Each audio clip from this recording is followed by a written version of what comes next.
최근에 한 시중은행에서 희망퇴직 신청을 받고 있는데요. 직원들에게. 근데 1986년생 30대 직원에게도 희망퇴직 신청을 받는다고 합니다.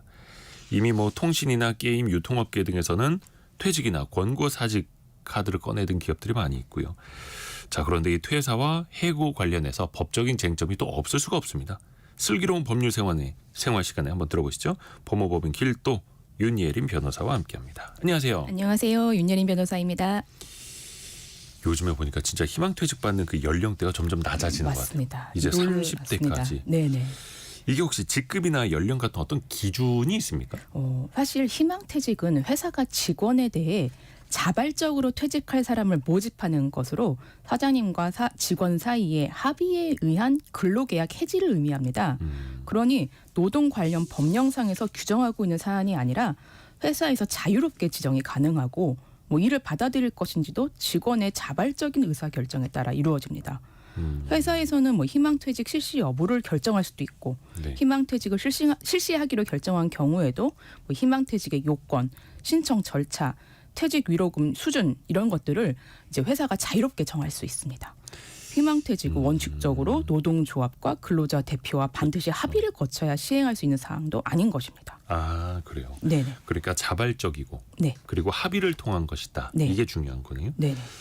근데 이제 자발적으로 희망퇴직을 받는다고는 합니다만 회사랑 면담을 해서 당신은 좀 안 되고 누구는 되고 아니면 네네. 퇴직자 목표 수를 또 맞추기도 하더라고요. 네네.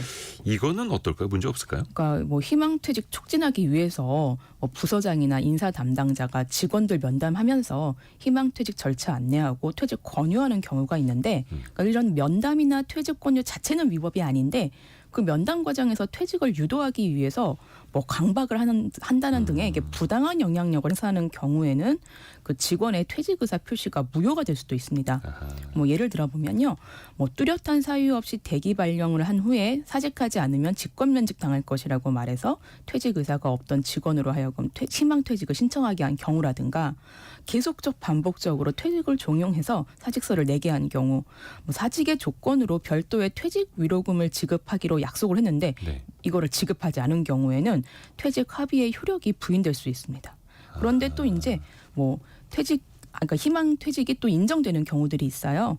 회사가 희망퇴직제를 실시하는 과정에서 당시 또는 앞으로 다가올 회사의 어려운 상황을 좀 다소 과장하거나 퇴직 권유에 응하지 않을 경우 어떤 불이익을 입을 수도 있다라는 취지의 설명을 하는 정도, 이런 정도에는 강박행위라든가 기망행위라고 볼 수 없다라고 했고, 직원이 당시의 상황에서는 그것이 최선의 선택이라고 판단해서 희망퇴직의 의사를 표시했는데 사실 예. 그게 나중에 직원이 진정으로 마음속에 바라지 않고 있었다라고 이제 설명을 한다 하더라도 이거는 유효한 근로계약의 합의 해지로 보는 것이 일반적입니다. 그러니까 이게 압박의 수위에 대해서도 조금 좀 미묘한 차이는 있겠네요. 보는 사람에 따라서도. 근데 또 반대로 희망퇴직이 있을 때 능력 있는 직원들은 아예 그 위로금 같은 거 받고 몇 달 여행 다니고 쉬다가 또 더 좋은 일자리 찾아서 가고 그러기도 하더라고요. 근데 또 반대로 계획이 없어서 갑자기 이제 난감한 직원 같은 경우에는 권고사직을 받더라. 이건 이제 희망퇴직 아니고 권고사직. 권고사직을 받더라도 이건 권고니까 내가 거절해도 되겠다 이렇게 생각할 수 있잖아요. 네, 그러니까 맞습니까? 네네. 그러니까 희망퇴직은 말 그대로 직원이 신청하는 거고 권고사직은 회사가 나가지 않을래라고 권고를 한다라는 내용이잖아요. 나가주지 않을래? 네네. 그래서 권고사직도 희망퇴직처럼 일단 법률 용어는 아닙니다. 사장님하고 직원의 의사표시의 합치에 따라서 근로관계를 종용하는 합의해지 유형 중에 하나입니다. 권고사직도 합의해지, 합의하는 것.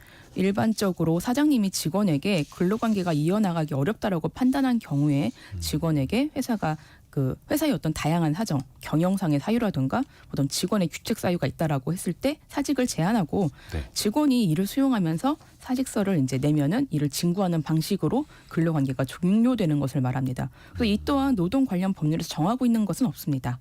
회사가 직원에게 사직을 권유하더라도 직원이 이를 거부하면은 근로계약은 그냥 유지가 됩니다. 권고사직의 최종 성립 여부는 직원에게 그 결정권이 있다라고 판단하시면 될 것 같아요. 직원은 거부가 가능합니다. 만약 권고사직이 직원의 동의 없이 강제적으로 이루어졌다면 이는 부당해고로 볼 수 있습니다. 근데 이제 권고사직 권유를 거절했다. 물론 이제 거절할 수도 있는데, 네. 근데 대기 발령을 낸다거나, 네. 아니면 책상을 화장실 앞으로 빼버린다거나, 맞습니다. 이런 불이익이 생길 때도 있잖아요. 네, 이런 뭐 상황에 좀 문제가 많이 됩니다. 공고사직이 직원의 동의 없이 강제적으로 이루어졌다면 부당해고가 된다라고 말씀을 드렸습니다.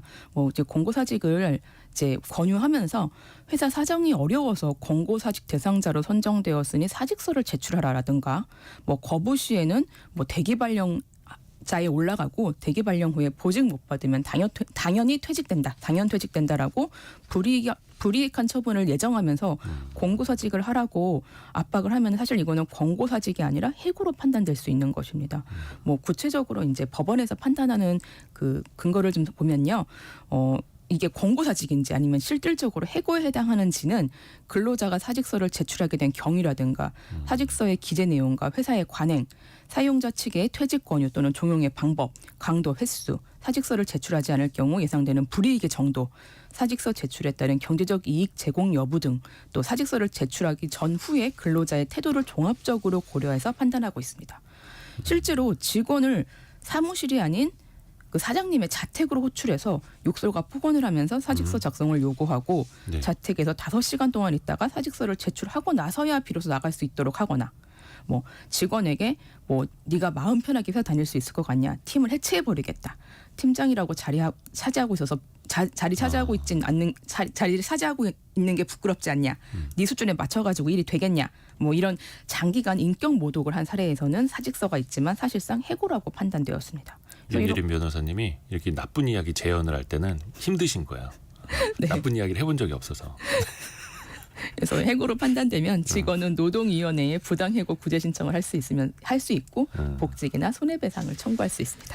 그러게요. 참 이게 권고사직이냐 해고냐, 어떻게 보면 이제 4글자와 2글자 차이인데 받아들이는 사람 입장에서 엄청나게 또 차이가 큰 거고. 네, 근데 또 일자리를 잃는다는 거는 똑같은 거고. 그냥 회사 입장에서의 차이일 수도 있는 것 같고. 이번에 해고 쪽으로 한번 네. 이야기를 들어볼게요. 일단 회사 사정이 어려우면 직원을 내보낼 수는 있는데 네. 그래도 뭔가 기준이 있을 것 아닙니까? 네네. 뭐 일단은 해고란 이제 사업장에서 실제로 불리는 명칭이나 절차 이런 거랑 상관없이 직원의 의사와는 무관하게 사장님이 일방적으로 근로관계를 종료시키는 것을 말합니다. 따라서 노동 관련 법령에서는 해고를 할 수 있는 요건을 엄격하게 정하고 있습니다. 우선 이제 해고의 종류를 좀 살펴보면 네. 근로자의 행태상의 사유를 들어 징계의 절차를 거쳐서 하는 징계해고가 있고, 네. 사용자가 긴박한 경영상의 필요에 따라서 하는 경영해고가 있고요. 또 근로자의 신체적 정신적 사정으로 근로자가 자신의 지위에 요구되는 업무를 감당할 때 하는 할 수 없을 때 하는 통상해고로 구분해 볼 수 있습니다. 예. 여기서 징계해고와 경영해고의 사유를 좀 살펴보겠습니다.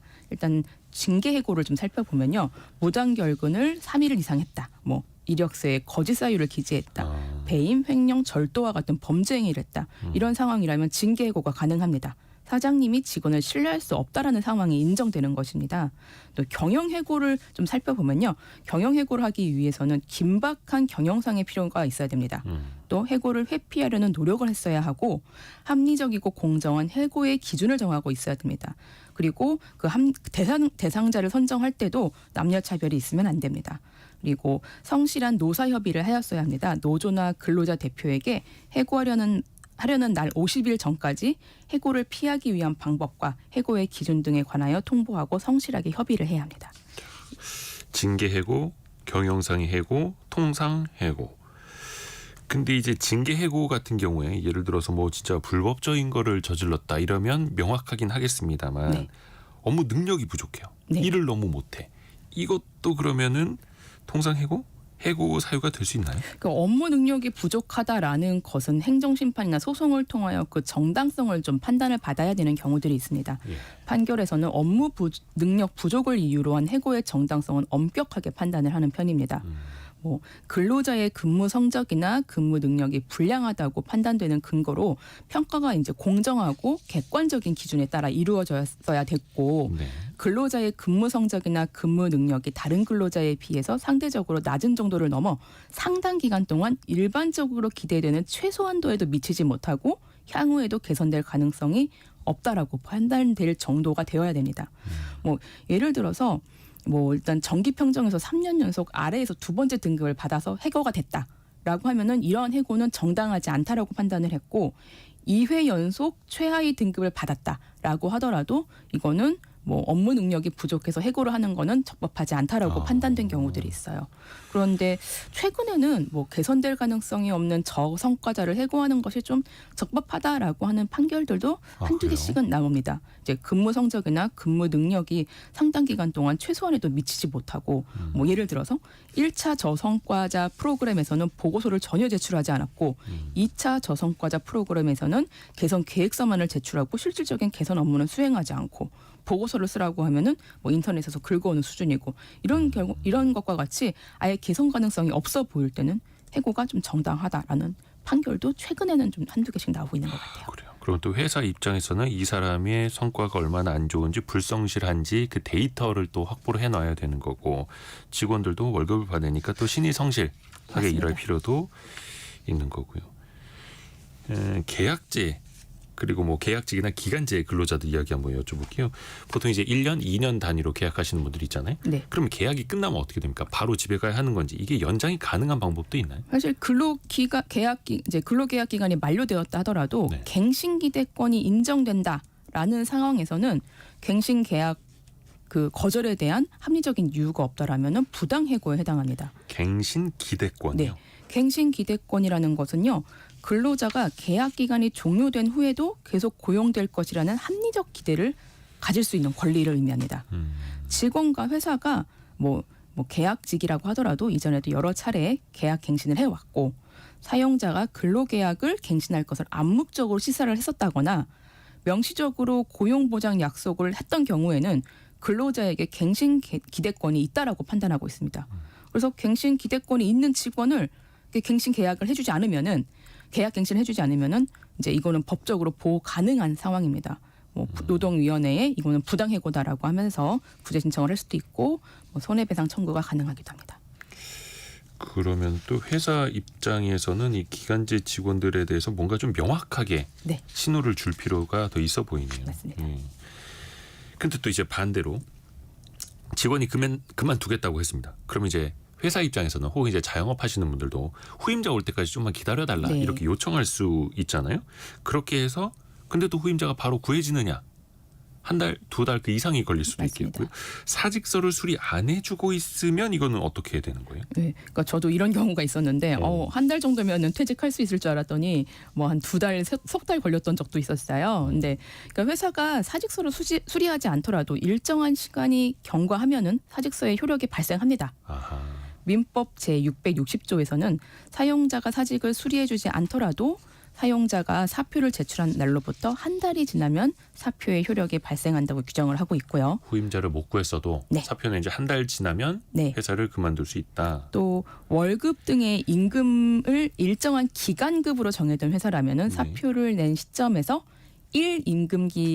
1임금 지급기가 지나야 사표의 법적인 효력이 발생한다고 보고 있습니다. 이게 어떤 내용이냐면요. 예를 들어 설명을 드리면은 이제 임금기로 매월 1월 1일부터 말일로 정하는 회사가 있다라고 하면요. 12월 16일 오늘 날짜로 사직 통보를 한 경우에는 당기 12월은 일단 지나야 되고 네. 1임금기가 더 지난 그러니까 1월이 지난 2월 1일부터는 사직의 효력이 발생한다고 보는 것입니다.